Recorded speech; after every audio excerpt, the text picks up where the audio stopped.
So let's talk about brand Connectome, something that you developed and then very well explained. Sure, absolutely. So it turns out that we don't control our decisions at all. We think we do, but we don't. It's really the brand connectome that is calling the shots, that is dictating our purchase decisions. A model of the brand connectome is behind me. That three-dimensional sculpture is a model of what the brand or brand connectome looks like in the unconscious mind. And essentially, it's a central node. So think of the central node as either being, I don't know, Pepsi or Coke. And then there's a series of neural pathways that's connected that have gotten glued to that central node over time.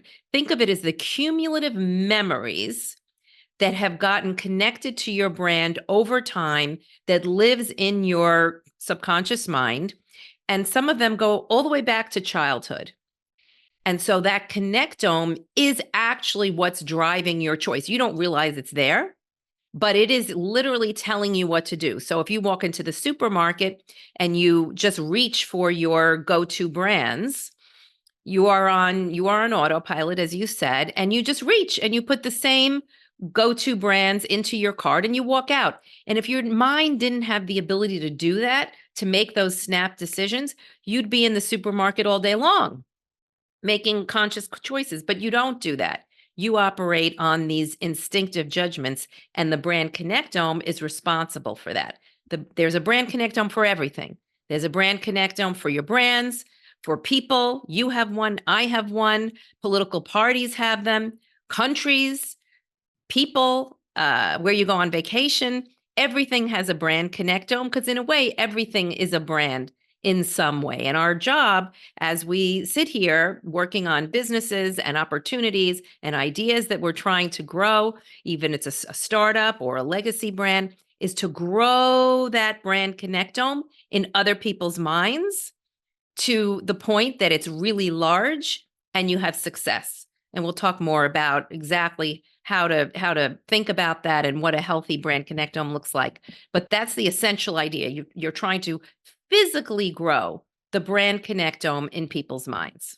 And if you're in a grocery store and you made each decision without basically unconscious mind, you will be absolutely exhausted by the end. You would be. You'd probably be in the supermarket for 3 weeks. And it's the same thing, whether it's, a lot of times people ask me, does this only apply to B2C? Or is it B2B? And the truth is we've now done this in 80 different categories across the board, and people make decisions on instinct. It doesn't matter if you're a healthcare provider, a doctor prescribing a medication, or a B2B buyer choosing an insurance plan, or a financial services provider. It's all the same. Human beings operate on instinct. Can you describe the process of building a brand connectome from scratch for a new brand? Oh, great question. So a lot of people think that this only would relate to something that already exists, a brand that's been around a long time. And it's true, if your brand has been around a long time, you would have a large brand connectome because you had all those years to build it up. But the opportunity for a new brand is to say, what do I want my brand connectome to look like eventually? And to accelerate the process of building the brand connectome so it doesn't take 20 years, so that you can do it faster. And so what you want to really do is still study the competitive brand connectomes and the category brand connectome, and then use that to kind of look for those opportunities, the white space. What are the areas that those other brands, those competitive brands aren't hitting?